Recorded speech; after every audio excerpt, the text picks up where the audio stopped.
নমস্কার। রোজ রোজ শুনি ভগবানের বাণী।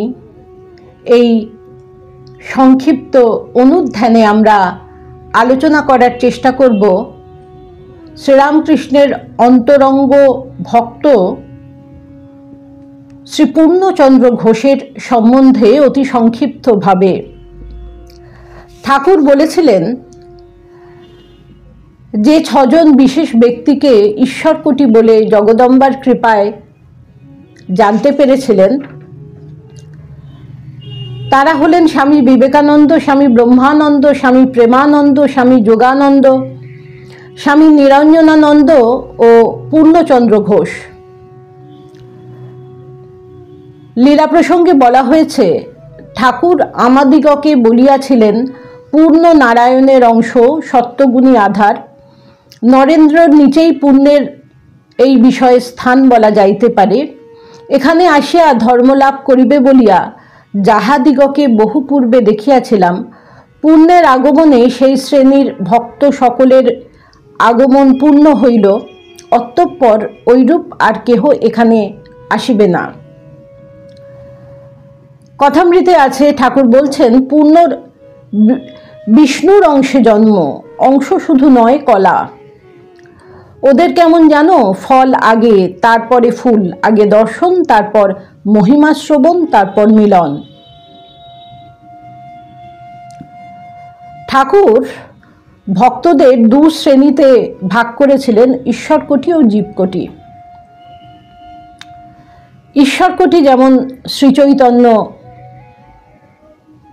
প্রহ্লাদ। লীলা প্রসঙ্গে বলা হয়েছে, ঈশ্বরকোটি না হইলে মহাভাব প্রেম হয় না। ইহারা ইচ্ছা করিলেই মুক্ত হইতে পারেন, ইহারা প্রারব্ধের অধীন নহেন। ইহাদের বিশ্বাস স্বতঃসিদ্ধ যেমন প্রহ্লাদের, এবং ইহাদের কোনো অপরাধ হয় না। এসব কথা শ্রীরামকৃষ্ণ বলেছিলেন। ঈশ্বরকোটির প্রেম হইলে জগৎ মিথ্যা বোধ হয়, অধিকন্তু শরীর যে এত ভালোবাসার জিনিস তাহাও ভুল হইয়া যায়। যাহারা পূর্বে বদ্ধ ছিলেন, পরে সাধন করিয়া সিদ্ধি লাভ করিয়াছেন এবং জীবনের অবশিষ্ট কাল কোনরূপ ভগবৎভাবে কাটাইতেছেন, তাহাদিগকে জীবনমুক্ত কহে।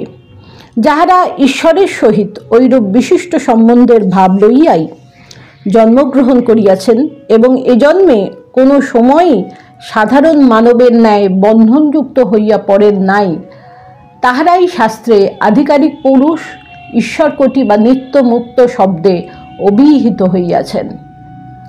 আবার একদল সাধক আছেন, যাহারা অদ্বৈত ভাব লাভ করিবার পরে এ জন্মে বা পরজন্মে সংসারে লোককল্যাণ করিতেও আর ফিরিলেন না। ইহারাই জীবকোটি।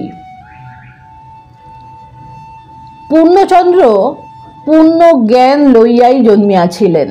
তাই বলরাম বসু মহাশয় ঠাকুরকে যখন একদিন প্রশ্ন করিলেন, মহাশয়, সংসার মিথ্যা, একেবারে জ্ঞান পূর্ণের কেমন করে হলো?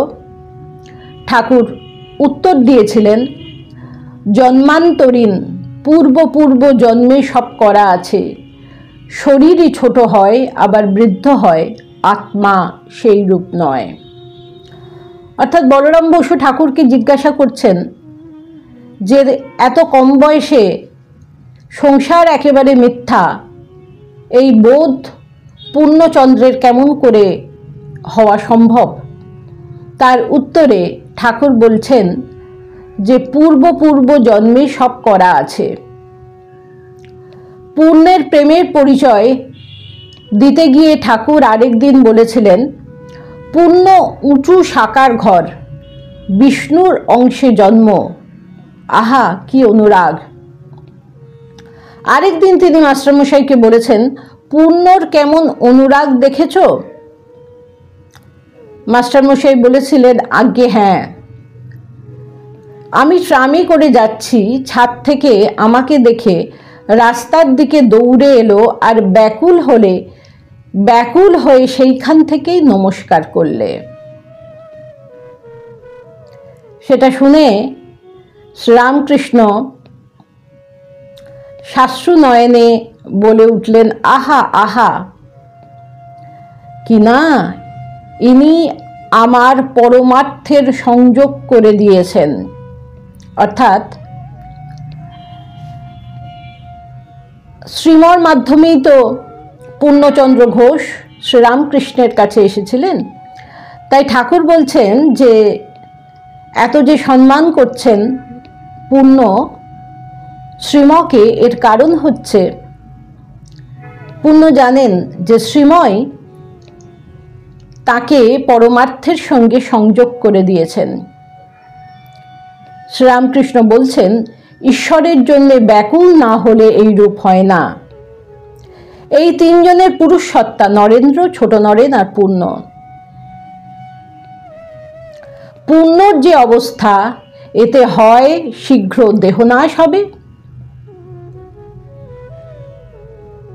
ঈশ্বর লাভ হলো আর কেন। আমরা আবার পরের দিন আলোচনা করব। নমস্কার। প্রাণারাম প্রাণারাম।